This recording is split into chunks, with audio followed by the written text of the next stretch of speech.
Tears blurred Harper's vision. The heavy club bass vibrated in her ribs as she shoved past sweating bodies, desperate for a quiet place to break down. She pushed open a heavy oak door, expecting an empty coat room or a supply closet. Instead, she stumbled into dead silence. 5 men in tailored suits stared at her. The man at the center, nursing a glass of amber liquid, didn't blink. He just set his glass down, stood up, and locked the door.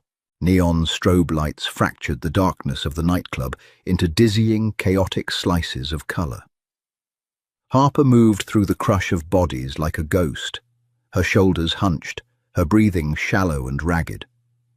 Someone spilled a drink down her arm. She didn't feel it. A stranger grabbed her hip, yelling something unintelligible over the deafening roar of the bass. She didn't hear it. Her entire reality had shrunk to the burning image seared into the back of her retinas. Caleb, her fiancé of 3 years, the man who had kissed her forehead this morning and told her he was working late. He was working late, all right. Working his hands into the blonde extensions of her best friend, Chloe, in the shadowy alcove by the bar. Harper hadn't screamed. She hadn't thrown her drink or caused a scene. The betrayal was too absolute, too heavy to be expressed in a fiery outburst. Instead, it felt as though someone had reached into her chest and quietly crushed her lungs. She had simply turned and walked away, driven by a primal, blinding instinct to hide, to find a dark hole where she could shatter in peace. She pushed past the velvet rope of the VIP section. The bouncer, distracted by a pair of aggressive drunks at the bottom of the stairs, didn't notice her slip by. The music muffled slightly as she hurried down a carpeted hallway, her vision swimming with fresh tears. Her heels sank into the plush flooring, slowing her down. She needed a bathroom, a closet, anywhere. At the end of the hall, slightly separated from the rest of the private booths, stood a heavy oak door. It didn't have a brass number plate. It didn't have a window. It just looked solid and quiet. Harper didn't think. She grabbed the handle, pushed down with all her weight, and shoved herself inside. She slammed the door shut behind her, leaning her forehead against the cool, thick wood. The instant the latch clicked, the thumping boss of the club vanished, replaced by an eerie, pressurized silence. Harper squeezed her eyes shut. A harsh, ugly sob ripped its way up her throat. She clamped a hand over her mouth, her chest heaving, tears finally spilling hot and fast over her cheeks, mixing with her mascara. She stood there for 10 seconds, simply crying, mourning the life she thought she had. Then she heard the scrape of a chair. Harper froze. The sob died in her throat. She slowly turned around, opening her eyes. The room was vast, dimly lit by amber lamps that cast long, sharp shadows across the walls. The air smelled intensely of expensive leather, cigar smoke, and a faint, sharp tang of copper. There were 5 men in the room. None of them were speaking. None of them were moving. They were all staring directly at her. Harper's breath hitched. Her heartbroken stupor evaporated, instantly replaced by a cold, sharp spike of adrenaline. These were not club-goers. They weren't wealthy frat boys blowing daddy's money. 4 of the men were built like brick walls, standing at various points around the perimeter. One of them, a man with a jagged scar cutting through his eyebrow, had his hand resting casually inside his suit jacket. On a mahogany table in the center of the room sat a leather briefcase. It was open, revealing tight, neat stacks of $100 bills. Beside the briefcase was a bloody cloth napkin. And sitting at the head of the table was Dominic. Harper didn't know his name yet, but the hierarchy of the room was immediately obvious. He didn't need to stand to command the space. He sat back in a plush leather armchair, one leg crossed over the other, a crystal glass of whiskey resting on the armrest. He wore a crisp white shirt, the top two buttons undone, the sleeves rolled up to reveal forearms corded with muscle and faded ink. His face was a study in brutal architecture. Sharp jaw, straight nose, eyes so dark they looked like endless voids. He didn't look surprised by her sudden intrusion. He didn't look angry. He looked completely, utterly detached.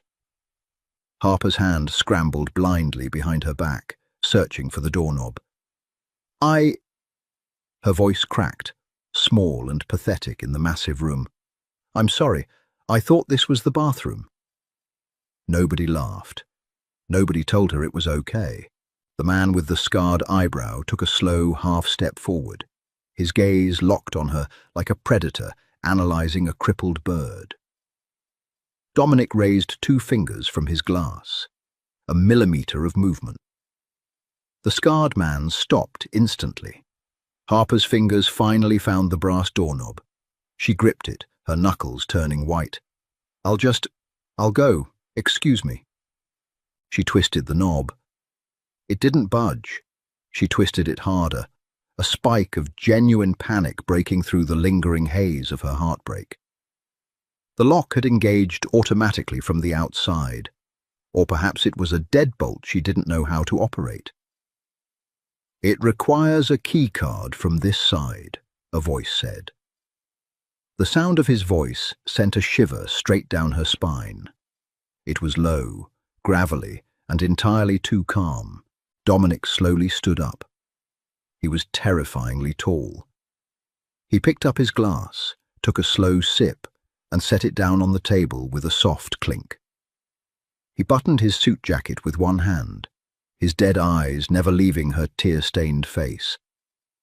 He walked around the table. His footsteps made no sound on the thick rug. Harper pressed herself flat against the oak door, her heart hammering against her ribs like a trapped bird. Caleb and Chloe were forgotten. Her ruined engagement was suddenly meaningless. The only thing that mattered was the sheer, suffocating gravity of the man walking toward her. Dominic stopped 2 feet away. Up close, he smelled of sandalwood and violence. He looked down at her, his gaze sweeping over her trembling shoulders, her smeared mascara, the cheap, crumpled tissue clutched in her fist. He reached out. Harper flinched, squeezing her eyes shut. But he didn't touch her. He reached past her shoulder. She heard the heavy, metallic slide of the manual deadbolt sliding securely into the doorframe. Click. "You're not going anywhere," Dominic said softly. Click. The sound of the deadbolt sliding home echoed like a gunshot in the silent room. Harper's eyes flew open. Dominic was still standing inches away, his arm braced against the heavy wood just above her head. He was so close, she could feel the heat radiating from his chest, could see the faint, silvery lines of old scars ticking at the edge of his jawline. "Please," Harper whispered. It was barely a breath. "I didn't see anything. I don't know what this is. I just wanted a quiet place. A quiet place." Dominic repeated the words slowly, as if tasting them. His accent was faint, a subtle rounding of the vowels that spoke of old-world roots buried under layers of American concrete. He leaned in a fraction of an inch. "Do you often barge into locked rooms in nightclubs looking for peace and quiet, sweetheart?" "The bouncer wasn't looking," she babbled, the words tumbling out of her in a desperate rush. "I just pushed the door. I didn't mean to interrupt your meeting. Let me out, please. I swear I'll forget I ever saw you." Behind Dominic, one of the massive guards scoffed. "Boss, she could be wearing a wire, or she's a spotter for the Rossi crew. Let me take her in the back." Harper's blood ran cold. "Take her in the back." The implication hung in the air, heavy and metallic. She stared up at Dominic, her chest rising and falling in rapid, shallow jerks. Dominic didn't look back at his man. He kept his eyes locked on Harper. He analyzed the way her jaw trembled, the way her manicured nails dug into her own palms until they were white. He took in the smeared black makeup under her eyes, the flushed, blotchy skin of a woman who had been crying long before she stepped into danger. A spotter for a rival mafia family wouldn't look like a heartbroken civilian. A hit woman wouldn't be shaking so hard her knees were knocking together. "Check her," Dominic commanded quietly. Before Harper could react, the man with the scarred eyebrow was there. He gripped her arms, spinning her roughly away from the door. Harper let out a startled gasp as heavy, calloused hands patted down her sides, her waist, tracing the lines of her dress to check for concealed weapons or recording devices. It was clinical, invasive, and over in seconds. "Clean," the guard grunted, stepping back. "Just a phone. Screen's cracked." Dominic took a step back, gesturing toward the center of the room. "Sit." Harper didn't move. Her legs felt like lead. She looked from Dominic to the chair he was pointing at, a leather armchair facing the table with the money and the bloody napkin. "I said sit." His voice didn't rise in volume, but the command lashed out like a physical strike. She stumbled forward, her heels wobbling, and collapsed into the chair. She pulled her knees together, wrapping her arms around her stomach as if she could hold herself together by force. The cold leather seeped through the thin fabric of her dress. Dominic walked back around the table. He didn't sit. He poured 2 fingers of amber liquid from a crystal decanter into a clean glass. He picked it up, walked over to Harper, and held it out. She stared at the glass. "Take it," he said, "before you pass out on my rug." Harper reached out with a trembling hand. Her fingers brushed his. His skin was incredibly warm, calloused but steady. As soon as she took the weight of the heavy crystal, her hand shook so violently that the liquor sloshed over the rim, splashing onto her knuckles. Dominic sighed. It wasn't an angry sound, just a quiet exhalation of patience. He reached out, wrapping his large hand completely over hers, steadying the glass. "Drink," he ordered. Harper brought the glass to her lips and swallowed. The whiskey burned like liquid fire all the way down her throat, making her cough violently. She pulled back, her eyes watering anew. "Good," Dominic murmured, finally letting go of her hand. He pulled up a chair opposite her and sat down, leaning his forearms on his knees. He was at eye level with her now. The imposing, terrifying boss was suddenly invading her personal space in a completely different way. "Now," Dominic said, his dark eyes stripping away her defenses layer by layer. "Tell me exactly why a civilian girl is running through my club, crying so hard she can't see straight, and forcing her way into my private office." Harper swallowed the burning in her throat. She looked at the blood on the napkin, then back at the man who clearly commanded the violence that put it there. The absurdity of her situation suddenly hit her. 10 minutes ago, the worst thing in the world was her fiancé kissing her best friend. Now she was locked in a room with a mafia boss who was trying to decide if she was going to live to see tomorrow. A weird, hysterical laugh bubbled up in her chest. She clamped her mouth shut to stifle it, but a tear escaped, rolling down her cheek. "My fiancé," Harper whispered, the words tasting like ash. "I caught him cheating on me, downstairs, with my best friend." Silence stretched across the room. The guards exchanged bewildered looks. Dominic stared at her for a long, silent moment. His expression remained utterly unreadable. Then, slowly, he leaned back in his chair. "You interrupted a $2 million transaction," Dominic said, his voice dropping into a deadly quiet register. Because some mid-level accountant couldn't keep his hands to himself? He's a regional manager, Harper corrected instinctively, then immediately clamped her hands over her mouth, her eyes widening in horror at her own stupid reflex. To her absolute shock, the corner of Dominic's mouth twitched. It wasn't a smile. It was barely a micro-expression. But the oppressive, lethal tension in the room fractured just a fraction of an inch. "Right," Dominic said softly. "A regional manager." He stood up, towering over her once again. "Well, sweetheart, your regional manager just cost you your freedom. Because until I decide what to do with you, you belong to me." Panic, cold and sharp, finally pierced through the alcohol and the grief. "Belong to you," Harper echoed. The words felt like gravel in her mouth. She pushed herself deeper into the leather armchair, her heels scraping frantically against the thick rug. "You can't just keep me. I have an apartment. I have a job. I have a cat who needs to be fed in the morning. You can't just kidnap me over a mistake." Dominic didn't argue. He didn't even acknowledge the rising hysteria in her voice. He simply turned his back on her. "Pack the cash," he ordered the man with the scarred eyebrow. "Leo, wipe the table. We leave in 2 minutes." The room instantly blurred into a quiet, hyper-efficient machine. The men moved with practiced precision. The stacks of $100 bills were snapped into the leather briefcase. The bloody napkin vanished into a plastic evidence bag pulled from someone's inner jacket pocket.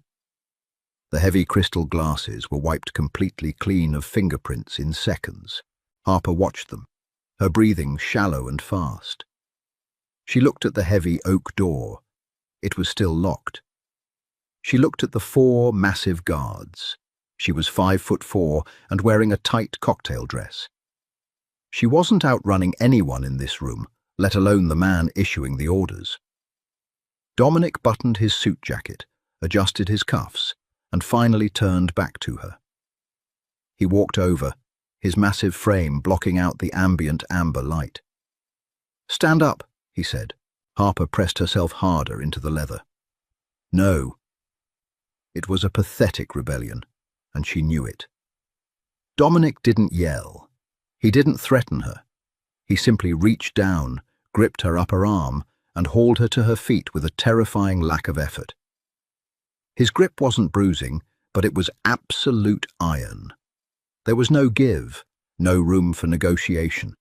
"You can walk out of this building on your own 2 feet, or Leo can carry you out over his shoulder," Dominic stated, his voice a low, flat baritone. "If he carries you, people will look. If people look, they remember faces. If they remember your face, the people looking for me will come looking for you. Do you understand?" Harper stopped struggling. The brutal logic of his words hit her like a bucket of ice water. She looked up into his eyes. They were completely devoid of empathy, just dark, calculating voids assessing a liability. She nodded once, a stiff, jerky motion. "Good." Dominic released her arm, stepping back to give her an inch of breathing room. "Walk in front of me. Keep your head down. Do not speak." Leo unlocked the door. The heavy oak swung open, and the muffled thump of the club's bass immediately flooded back into the silent room. Harper stepped out into the hallway, her legs feeling like overcooked noodles. Dominic was a shadow right behind her, a solid wall of heat and tailored wool. They didn't go back toward the velvet rope or the main floor, where Caleb and Chloe were likely still pressed against each other. Instead, Leo led them down a narrow, dimly lit service corridor. The air grew stale, smelling of old beer and damp concrete. They pushed through a set of heavy metal double doors and stepped out into the biting chill of the midnight air, an alleyway. A massive, matte black SUV idled silently near the dumpsters, its exhaust pluming in the cold night. 2 more men in dark suits stood by the rear doors. They straightened instantly as Dominic emerged. One of them pulled the back door open. Dominic placed a heavy hand on the small of Harper's back, a guiding pressure that felt more like a brand. She climbed inside. The interior smelled of expensive leather and gun oil. Dominic slid in beside her. The door slammed shut, sealing them inside a soundproof bubble. The windows were tinted so darkly it felt like a cavern. Before Harper could even process the plush seats, the SUV surged forward, pulling smoothly out of the alley and melting into the city traffic. Harper sat plastered against the opposite door, pulling her knees up tight to her chest. She stared out the window. The neon lights of the city blurred past in streaks of red and yellow. The adrenaline was beginning to crash, leaving a hollow, aching exhaustion in its wake. Her life was officially over. 3 hours ago, she was worrying about whether the catering company had received her updated deposit for the wedding reception. Now she was sitting in the back of an armored vehicle with a man who commanded an army of killers. She let her forehead rest against the cold glass of the window. A single, silent tear slipped down her cheek. Not for herself, but for the girl she had been this morning. That girl was dead. "What is your name?" The voice pulled her out of the dark spiral. She didn't turn her head. She just watched the streetlights flicker across the glass. "Harper," she whispered. "Harper," Dominic repeated. The syllables sounded strange in his gravelly accent. "You have terrible timing, Harper." "I was just looking for a bathroom," she said, her voice cracking. "I just wanted to be alone." The privacy partition between the front and back seats hummed as it slid up, sealing them off completely from the driver and Leo in the front. The silence in the back of the SUV became thick, suffocating. "Treachery is a loud thing," Dominic said quietly, looking straight ahead. "It makes you want to find silence. I understand the impulse, but you walked into the wrong silence." Harper finally turned to look at him. He wasn't looking at her. He was staring out the windshield, the passing streetlights casting harsh, rhythmic shadows across the sharp planes of his face. He looked exhausted. He looked like a man who had seen 1,000 betrayals and felt nothing for any of them. "Where are you taking me?" she asked. "Somewhere safe." "Safe for who?" Dominic finally turned his head. His dark eyes locked onto hers, holding her gaze with an intensity that made her breath hitch. "For me," he said, "your safety is a byproduct." The SUV descended into a subterranean parking garage, the concrete walls glowing harshly under fluorescent tube lights.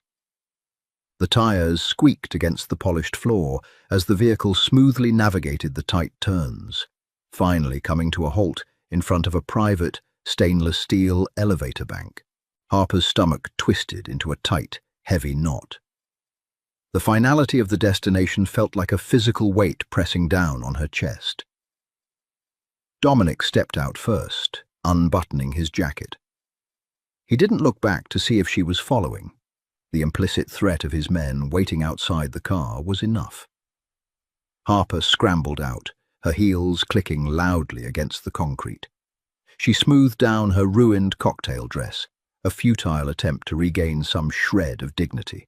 Leo hit a button on the wall, and the elevator doors slid open instantly. Dominic stepped inside. Harper hesitated for a fraction of a second before stepping in beside him. Leo did not follow. The doors closed, sealing them in a polished metal box. Dominic inserted a sleek, black keycard into a slot beneath the floor buttons. The elevator didn't lurch. It simply began to glide upward with terrifying speed. The digital counter above the door blinked rapidly. 10, 20, 35, 50. Harper swallowed hard, her ears popping. She kept her eyes glued to the numbers. She didn't want to look at him. She didn't want to see the blood-stained cuff of his white shirt. a quiet reminder of whatever violence she had interrupted at the club. The elevator chimed at the 68th floor. The doors slid open with a soft whoosh, revealing an expansive, sprawling penthouse. Harper stepped out slowly. The space was massive, encased almost entirely in floor-to-ceiling glass that offered a dizzying panoramic view of the glittering city skyline below. The interior was minimalist to the point of being sterile. Cold slate floors, black leather furniture with sharp, unforgiving angles. A massive kitchen of dark marble and brushed steel that looked like it had never been used to cook a single meal. There were no photographs, no books, no plants, nothing to indicate a human being lived here.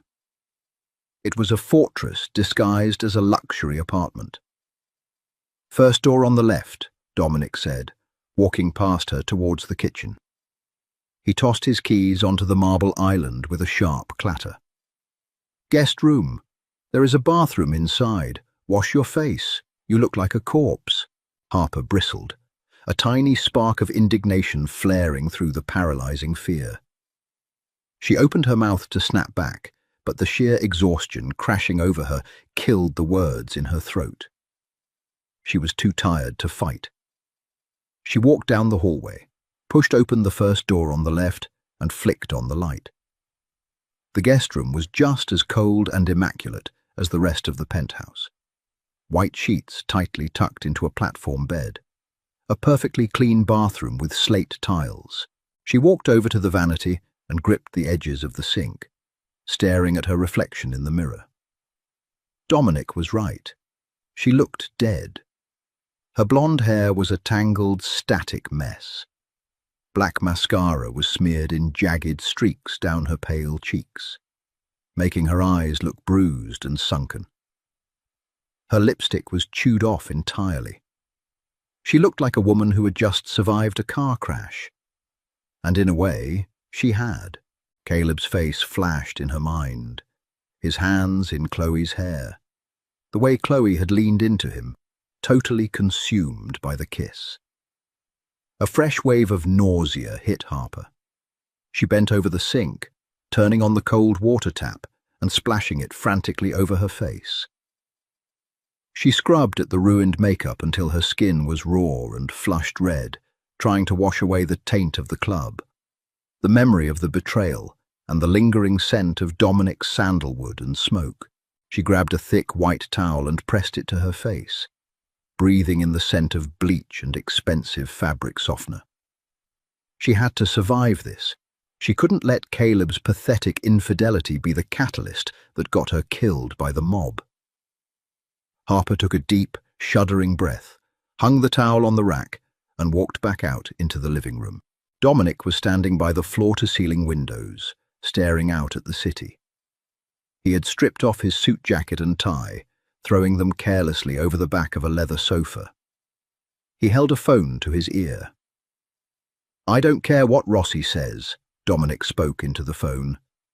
His voice was low, devoid of any shouting, yet it carried a lethal frequency. The price was set. He tries to renegotiate now. He loses the shipment and he loses his knees. Tell him. He ended the call, slipping the phone into his pocket. He didn't turn around. "Sit down, Harper." She walked over to a black leather armchair and perched on the very edge of the cushion. Her bare legs were shivering in the climate-controlled air of the penthouse. Dominic finally turned. He walked into the kitchen, opened a massive glass-fronted refrigerator, and pulled out a bottle of sparkling water.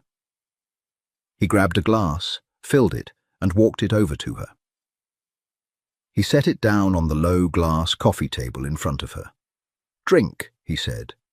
"I'm not thirsty," she lied. Her throat felt like sandpaper. Dominic sat on the sofa opposite her, resting his elbows on his knees, his hands clasped loosely together. Without the jacket, the sheer physical mass of the man was overwhelming. The white dress shirt pulled tight across his chest, the rolled-up sleeves revealing a complex sleeve of dark, jagged tattoos winding up his left forearm. My men are scrubbing your background right now, Dominic said, his tone entirely conversational, as if they were discussing the weather. They are checking your apartment lease, your tax records, your phone logs. They are looking into this regional manager fiancé of yours to see if he owes money to the wrong people. Harper stared at the glass of water. And what happens when you find out I'm exactly who I said I am? Then you stay here for 3 days, Dominic replied smoothly.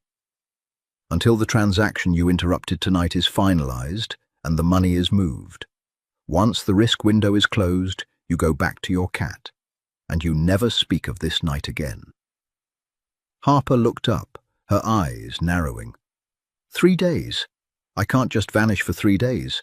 My boss will call the police. My family, your boss will receive a very convincing email from your account stating you have a severe case of COVID and need to isolate, Dominic interrupted, his voice flat. Your family will get texts. We have your phone. We have your passwords. The world will keep turning without you for 72 hours, Harper. And if your men decide I'm lying, she asked, her voice dropping to a terrified whisper. What happens if they think I'm a spy? Dominic leaned back into the sofa. He looked at her, his dark eyes unblinking and entirely empty of mercy. Then you don't go back to your cat. Sunlight hit her retinas like a physical blow. Harper groaned, burying her face into a pillow that smelled faintly of expensive detergent and nothing else. For exactly 3 seconds, her brain offered her a blissful void of amnesia. She was just in a hotel. She had drank too much. Caleb would be calling her soon to ask if she wanted bagels. Then, the memory of Caleb's hands buried in Chloe's blonde extensions slammed into her chest, closely followed by the memory of a heavy oak door locking behind her, stacks of $100 bills, and a man named Dominic telling her she belonged to him. Harper sat up so fast her vision swam. The guest bedroom was perfectly still. The slate floors reflected the harsh morning light pouring in through the floor-to-ceiling windows. She looked down at herself. She was still wearing the crumpled black cocktail dress from last night. It smelled faintly of stale club smoke and her own nervous sweat. She swung her legs over the edge of the bed. Her bare feet hit the cold stone. She stood up, her muscles aching from tension, and walked toward the heavy wooden door. She pressed her ear against it. Nothing. Slowly she turned the handle. It clicked open. The penthouse was flooded with morning light, making the sterile, sharp angles of the furniture look even more unforgiving. The smell of rich, dark roast coffee drifted through the air. Harper followed it instinctively, her stomach letting out a hollow, painful growl. Dominic was in the kitchen. He wasn't wearing a suit today. He stood by the massive marble island wearing a plain black t-shirt and charcoal trousers. The casual clothing did absolutely nothing to soften him. If anything, the tight cotton of the shirt emphasized the sheer, brutal width of his shoulders and the thick roping of muscle in his arms. The jagged tattoos she had briefly seen last night were fully visible now. A chaotic, beautiful sleeve of dark ink that curled around his bicep and disappeared beneath the fabric of his shirt. He was staring at a sleek silver laptop, a steaming mug of coffee in one hand. He didn't look up as she walked in, but she knew he heard her. "Your cat is fine," Dominic said, his voice a low, mourning gravel. Harper stopped dead in her tracks. "What?" "Your cat, Barnaby." Dominic tapped a key on his laptop, finally turning his dark eyes to her. "My tech guy, Finn, accessed your building's security system. We got the spare key from your superintendent's lockbox. One of my men went in at 6 this morning, fed the cat, scooped the litter box, and left. He also packed you a bag." He gestured to a black canvas duffel sitting on the floor near the sofa. Harper stared at him, her brain struggling to process the intrusion. You sent a mobster to scoop my cat's litter box. I sent a highly paid associate to ensure your life appears entirely normal while you are a guest in my home, Dominic corrected smoothly. He also brought your charger. Your phone was dying. Where is my phone? She demanded, crossing her arms over her chest to hide her shivering. Locked in a Faraday cage in my office, he replied, turning back to his screen. Finn sent the email to your boss. You officially tested positive for COVID at 4 in the morning. Your boss, Greg, replied at 7. He told you to rest and that he would handle the quarterly reports. A strange, hysterical laugh clawed its way up her throat. It was all so agonizingly thorough. They hadn't just kidnapped her. They had neatly paused her existence. The terrifying part was how easy it had been for them to erase her from the world. And Caleb. The name tasted like poison on her tongue. Dominic's fingers paused on the trackpad. He didn't look up, but the temperature in the room seemed to drop several degrees. Your fiancé called you 14 times between midnight and 3 in the morning, Dominic said quietly.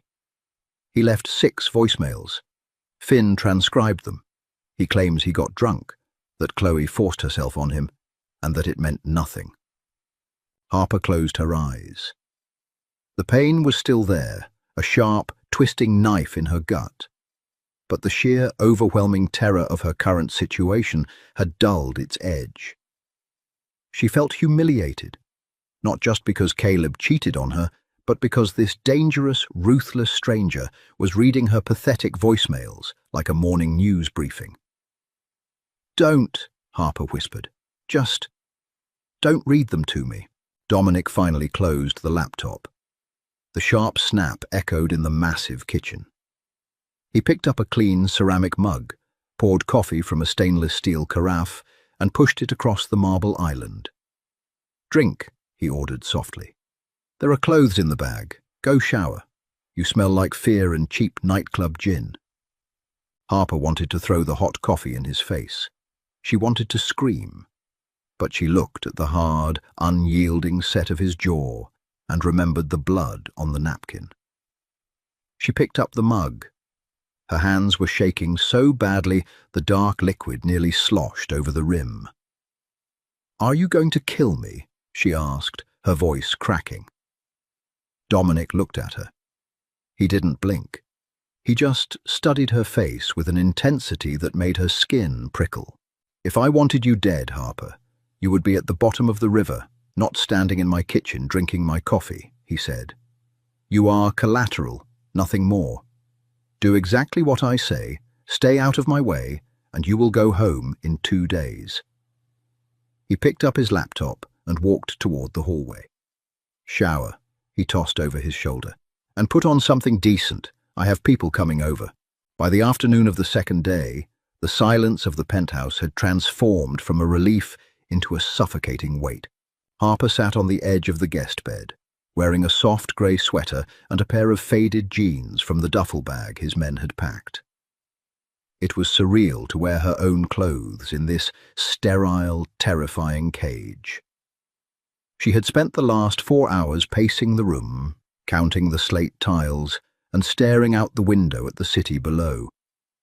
Millions of people were down there, living their lives, completely unaware that she was locked in a glass box in the sky. The heavy, muffled chime of the private elevator echoed through the apartment. Harper froze. Dominic's warning from the morning rang in her ears. I have people coming over. Stay in the room. She walked softly to the door.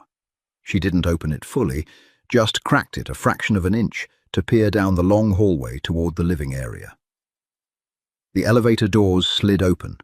4 men stepped out. Harper recognized Leo instantly by his sheer size, but the other 3 were strangers. They didn't wear the tailored suits that Dominic's inner circle wore. They wore heavy leather jackets, dark denim, and boots that scuffed loudly against the pristine floors. The man in the center held a heavy black canvas duffel bag.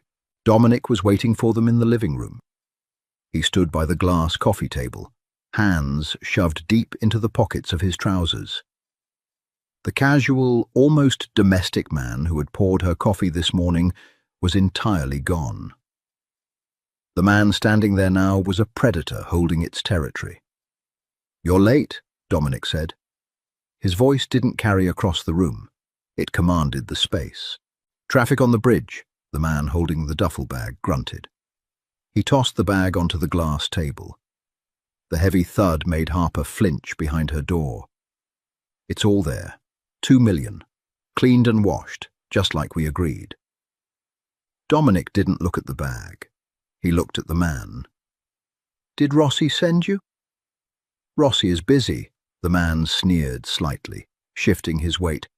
"He told us to drop the cash and get the clearance codes for the docks. We don't have all day." Harper held her breath. The tension in the living room was a living, breathing thing. It was thick enough to choke on. Dominic slowly pulled his hands from his pockets. He took a single step forward. The three men instinctively stepped back. It was a subtle movement, an involuntary flinch against the sheer physical threat Dominic projected. "Rossi doesn't send foot soldiers to handle my money," Dominic said quietly. The lethal calmness in his voice made the hair on Harper's arms stand up. "He brings it himself, because Rossi respects the arrangement." "Things change," the man spat, though his bravado was clearly faltering. "He said you get the money, we get the codes. Open the bag. Count it if you want."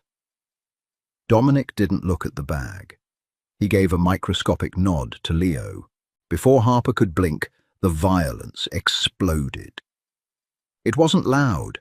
It wasn't chaotic like a movie. It was sickeningly fast and entirely efficient. Leo moved with terrifying speed. He grabbed the man by the throat and the back of his belt, lifting him off his feet and slamming him face first onto the glass table. The heavy glass didn't shatter, but the sickening crack of the man's nose breaking echoed off the slate walls. The other two men reached for their jackets. They didn't even clear leather. Dominic's men, who had seemingly materialized from the shadows of the hallway, had weapons drawn and pressed against the intruders' skulls in less than a second. Harper clamped her hands over her mouth, stumbling backward into the guest room. Her heart hammered against her ribs like a trapped bird. She fell onto the bed, squeezing her eyes shut, trying to block out the low, guttural groans coming from the living room. "If they remember your face, the people looking for me will come looking for you." Dominic's words from the club finally made perfect, terrifying sense. This was not a game. This was not a movie. These men dealt in blood and fractured bone. And she was trapped in a box with the man pulling the strings. 10 minutes passed. Harper sat completely still on the edge of the bed, her nails biting half-moons into her palms. The apartment had gone dead silent again. The muffled ding of the elevator signaled that the intruders were gone. A heavy knock on her door made her jump. The door pushed open. Dominic stood in the frame. His white shirt was perfectly clean. His breathing was entirely even. He didn't look like a man who had just orchestrated a brutal assault in his living room. He looked at her. He looked at her pale face, her trembling hands, and the way she was pressing herself against the headboard of the bed. "You didn't stay away from the door," he stated flatly. "I didn't see anything," Harper lied, her voice shaking violently. "I swear." Dominic sighed, running a hand through his dark hair. He stepped into the room and closed the door behind him. The click of the latch sounded exactly like the lock at the nightclub. "Do not lie to me, Harper," he said, walking slowly toward the bed. "I tolerate many things. Liars are not one of them." He stopped 2 feet away. He reached into his pocket and pulled out a small silver object. He tossed it onto the mattress beside her. It was a burner phone. "Your window just got smaller," Dominic said, his eyes dark and entirely unreadable. Rossi is trying to bypass me. That means a war is starting. And a war means this penthouse is no longer safe. Harper stared at the phone, then slowly looked up at him. What does that mean? It means pack your duffel bag, Dominic commanded softly. We leave in 10 minutes. If you want to survive the weekend, you do exactly what I say. 10 minutes. That was the entirety of the grace period Dominic granted her to pack her stolen life into a canvas bag. Harper didn't argue. Her hands trembled so violently she could barely zip the duffel, but the echoing snap of breaking bone she had just heard from the living room was a highly effective motivator. She stepped into the hallway. The penthouse was suddenly empty. The glass table had been wiped clean, devoid of blood or scuff marks, as if the brutal assault had been nothing more than a hallucination.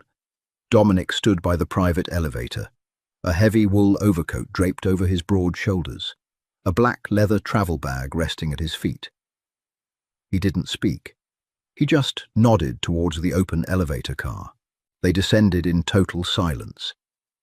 The SUV was waiting in the subterranean garage, engine idling, but this time the atmosphere was entirely different.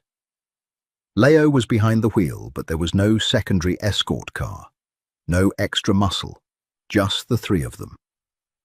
Harper threw her bag onto the floorboards and crawled into the back seat.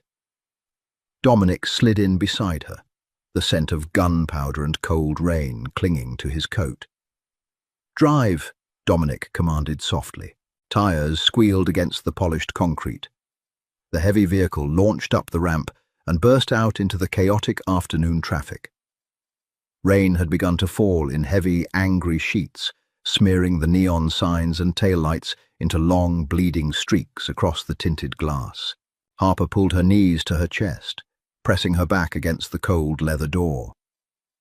She stared at the man sitting inches away from her. He was scrolling through a secure tablet, his face illuminated by the harsh, blue glow of the screen. He looked completely, terrifyingly at ease. "Where are we going?" she asked. Her voice sounded thin, frail against the low hum of the massive engine. "Away from the blast radius," Dominic replied without looking up. "That's not an answer." Dominic locked the tablet and set it face down on the center console. He turned his head, the shadows of the passing streetlights catching the sharp, brutal angles of his jaw. "Rossi made a play," he said, his tone entirely conversational, as if explaining a minor real estate complication. "He tried to bypass me, drop the cash, and take the clearance codes. That means he thinks I'm weak. It also means he has men watching my properties. You are a liability I do not have the time to protect in a war zone." "So let me go," she pleaded, dropping her legs to the floorboards. "Drop me at a subway station. Let me disappear. Rossi doesn't know who I am. Rossi's spotters saw a blonde woman pulled into my SUV 2 nights ago," Dominic corrected her, his voice dropping a dangerous octave. "In my world, a woman entering my private vehicle is either a highly paid escort or a critical weakness. They will pull security footage. They will run your face through facial recognition. They will find your apartment, your cat, and your pathetic fiancé. And they will use them to drag me out into the open." Harper's breath hitched. The reality of her situation collapsed over her, suffocating and heavy. She wasn't just hiding from Dominic anymore. She was hiding from an entire syndicate of killers who thought she mattered to him. "I don't matter to you," she whispered. A single tear broke free, tracking hot and humiliating down her cheek. "They don't know that," Dominic stated flatly. The SUV aggressively changed lanes, merging onto the interstate heading north, rapidly leaving the glittering skyline behind.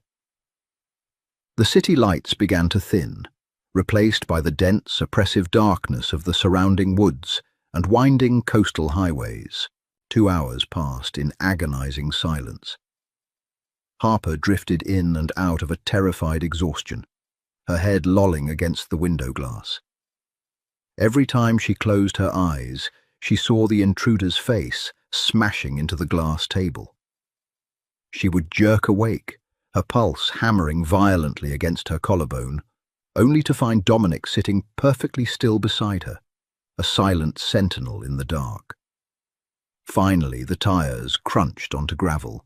The SUV rolled to a stop in front of a sprawling, weather-beaten house perched on a rocky cliff overlooking the ocean. It didn't look like a mob boss's retreat. It looked like an abandoned fisherman's cabin that had been aggressively reinforced over the decades. Shingles were missing from the roof. The porch sagged slightly under the weight of the rain. Dominic pushed his door open. The roar of the ocean and the bitter bite of the salt wind immediately filled the cabin of the vehicle. "Get out," he ordered. Harper grabbed her bag and slid out into the freezing wind.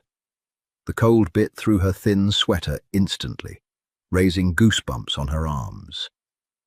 Leo unloaded a heavy Pelican case from the trunk, weapons, she assumed, and carried it heavily up the wooden steps. Dominic unlocked the heavy wooden front door. He didn't bother turning on the exterior lights. He ushered her inside, locking the deadbolt behind them with a heavy metallic slam that echoed in her chest. The interior was drastically different from the facade. It wasn't luxurious, but it was heavily fortified. Thick steel shutters covered the windows on the inside. The furniture was massive, made of worn leather and solid oak. A massive stone fireplace dominated the main living room, smelling faintly of old ash. Leo set the weapons case on the dining table. "Perimeter is secure. Cameras are up. I'll take the first watch in the tree line. Keep the radio quiet unless it's an emergency," Dominic replied, stripping off his wet coat. Leo nodded once, stepped back out the front door, and vanished into the rainy darkness. Harper stood perfectly still in the center of the room, clutching her canvas bag to her chest like a shield. The sheer isolation of the safe house was terrifying. There was no city noise, no neighbors, no sirens, just the violent, rhythmic crashing of the waves against the rocks below. And Dominic, he walked into the kitchen, turned on a single dim overhead light, and opened a stainless steel refrigerator. "There's a bedroom down the hall," he said, pulling out a bottle of water. "No windows, solid core door. You sleep there." Harper didn't move. Her boots felt glued to the hardwood. "How long?" Dominic unscrewed the cap, taking a long drink before finally looking at her. His dark eyes were tired, the adrenaline of the afternoon fading away to leave behind a cold, hard exhaustion. "Until Rossi is in the ground," he said quietly. "Or I am." Midnight came and went, marked only by the relentless assault of the ocean against the cliffs outside. Harper sat on the very edge of the mattress in the windowless bedroom. The heavy door was unlocked, but it felt heavier than a bank vault. Sleep was entirely impossible. Every time she closed her eyes, the sheer absurdity of her life played out behind her eyelids like a badly directed tragedy. On Monday, she had been arguing with a local florist about the specific shade of hydrangeas for her wedding centerpieces. Now, on Thursday, she was hiding in a fortified bunker with a man who commanded an army of assassins. Her stomach gave a loud, painful rumble. She hadn't eaten since a solitary slice of dry toast at the penthouse yesterday morning. Fear was an excellent appetite suppressant, but basic survival instincts were finally overriding the panic. She stood up, her bare feet silent on the cold hardwood floor, and pushed the door open. The main cabin was mostly dark, illuminated only by the dying orange embers in the massive stone fireplace. Dominic was awake. He sat in a worn leather armchair facing the fire, a glass of amber liquid resting casually on his knee. He had changed out of his trousers and dress shirt, wearing dark sweatpants and a tight grey t-shirt that stretched tightly across the heavy, scarred muscle of his chest. He was stripping down a matte black handgun with terrifying mechanical precision. Slide, spring, barrel. The metallic clicks echoed loudly in the quiet room. Harper hovered in the hallway shadows, suddenly keenly aware of how entirely vulnerable she was. She was completely isolated with a killer at the edge of the world. "If you're going to stand there, make yourself useful," Dominic said.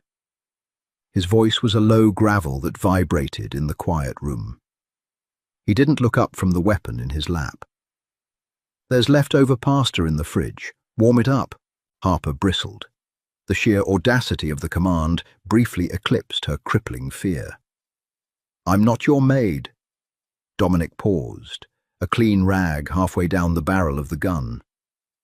He slowly turned his head. The dim firelight caught the harsh planes of his face, casting long demonic shadows across his jaw and illuminating the absolute deadness in his eyes. "You're shaking, you're pale, and your blood sugar is crashing," he stated, his tone completely devoid of emotion. "You're useless to me if you pass out. Heat the food. Eat. Or I will come over there and force-feed you myself." It wasn't a threat of violence. It was a cold statement of fact. Harper swallowed the lump in her throat, retreating quickly into the kitchen. She found a glass container of pasta, shoved it into the microwave, and leaned heavily against the counter, watching the digital numbers count down. When it beeped, she pulled it out, grabbed 2 silver forks, and walked back into the living room. She didn't ask for permission. She sat on the very edge of the leather sofa opposite him, placing the steaming bowl on the heavy oak coffee table between them. Dominic finished reassembling the weapon. With a swift, practiced motion, he racked the slide, locked the safety, and placed it on the side table. He leaned forward, taking one of the forks from the table. They ate in total silence. The pasta was incredible, rich, spicy, and clearly homemade. Harper ate aggressively, the simple act of chewing and swallowing grounding her in a reality she desperately needed to cling to. "You cook?" she asked suddenly, her voice cracking slightly in the quiet room. Dominic didn't look up from the bowl. "Leo cooks. I eat." Harper stabbed a piece of penne. "I thought mobsters were supposed to eat at fancy Italian restaurants with red checkered tablecloths." "You watch too many movies," he replied, taking a slow sip of his whiskey. "And you break too many noses in your living room." The words left her mouth before she could filter them. The air in the room instantly plummeted below freezing. Harper froze, the fork halfway to her mouth, staring at the man sitting across from her. Her lungs seized. She had just openly insulted a mafia boss in an isolated cabin. Dominic slowly set his glass down. The soft clink sounded like a judge's gavel dropping. He leaned back in his chair, resting his elbows on the armrests, steepling his fingers together. He looked at her, his dark, void-like eyes stripping away every pathetic layer of defiance she was trying to project. "I do what is strictly necessary to maintain order in a world that thrives on chaos," Dominic said softly. His voice didn't rise in volume, but the sheer weight of it pressed down on her chest. "The men in my apartment came to steal. They came to disrespect a boundary. In my world, you answer a breached boundary with immediate, overwhelming consequence. Otherwise, you die." "It's just money," Harper whispered, her voice trembling violently. "It is never just money, Harper. It is respect. It is leverage." Dominic leaned forward slightly, closing the physical distance between them. "Just like your pathetic regional manager. He didn't just cheat on you. He looked at the boundary of your relationship, decided he didn't respect you enough to honor it, and deliberately crossed it. The difference between you and me is how we handle the breach." Tears stung her eyes, hot and deeply humiliating. "I walked away. You ran away. Dominic corrected brutally. You hid in a dark room and cried while he was shoving his hands down your friend's dress. You let him victimize you. I loved him, she shouted. The sheer force of her grief finally cracked her fragile composure. She slammed her fork onto the table. You wouldn't understand that. You're a sociopath who breaks people's faces over cash. You don't know anything about love. Silence rushed back into the room, heavy and lethally dangerous. Harper squeezed her eyes shut, digging her nails into her thighs, bracing for the retaliation, waiting for the violence. But it didn't come. Dominic stood up, his massive frame completely blocked out the dim light from the fireplace. He walked around the coffee table, stopping right in front of her knees. Harper pressed herself deep into the sofa cushions, her breath coming in shallow, ragged gasps. He reached down. She flinched violently. Dominic's hand bypassed her throat entirely. His large, heavily calloused fingers brushed against her cheek, catching a hot tear that had spilled over her lashes. The touch was impossibly gentle, a shocking, grounded contrast to the lethal violence she knew those hands were capable of. You're right, Dominic murmured, his thumb resting lightly against her jawbone, holding her terrified gaze with a dark, piercing intensity. I don't know anything about love, but I know a survivor when I see one. Stop crying over a man who didn't deserve you, Harper. You have much bigger things to survive now. Gunfire shredded the quiet intimacy of the room. It didn't sound like it did in the movies. It sounded like dry, violent cracks of thunder tearing through the timber of the cabin. Dominic's hand vanished from her jaw. In a fraction of a second, his massive weight crashed into her, driving her off the leather sofa and hard onto the dusty floorboards. The heavy oak coffee table splintered above them as high-caliber rounds chewed through the wood. Ceramic shattered. The leftover pasta she had just been eating exploded into a wet, messy paste across the rug. Harper couldn't breathe. The air had been knocked entirely from her lungs by the impact of his body. She squeezed her eyes shut, instinctively curling into a tight, trembling ball. "Stay down," Dominic barked. The gentleman from 2 seconds ago was dead. The predator was back. He rolled off her, moving with a terrifying, fluid grace in the dark. He snatched the matte black handgun from the side table. He didn't blind fire over the sofa.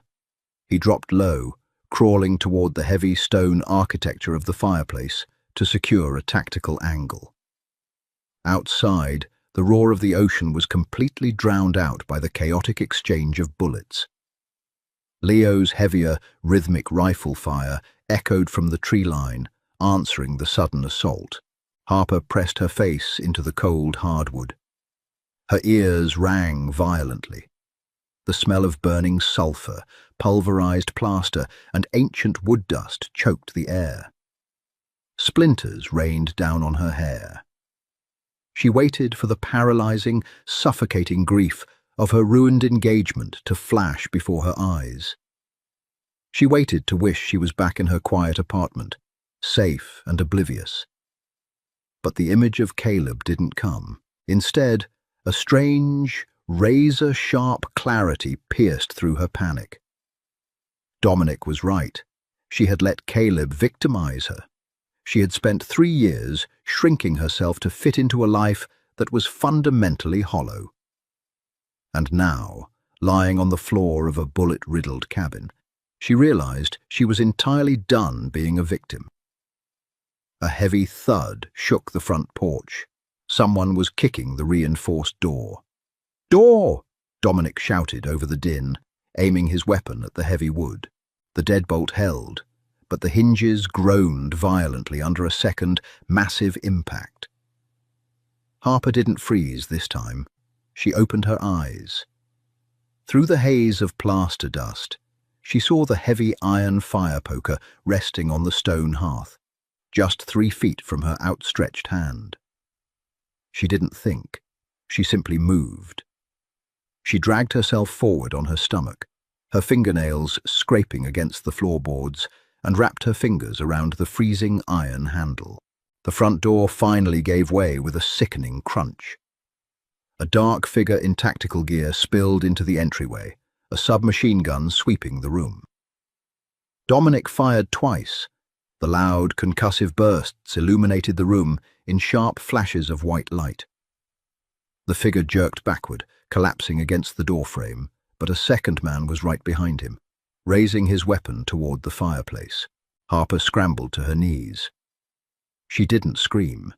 She gripped the heavy iron poker with both hands, lunged upward from the shadows, and swung it with absolutely every ounce of adrenaline coursing through her veins.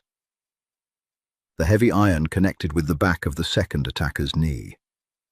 The man let out a guttural howl of pain, his leg buckling instantly.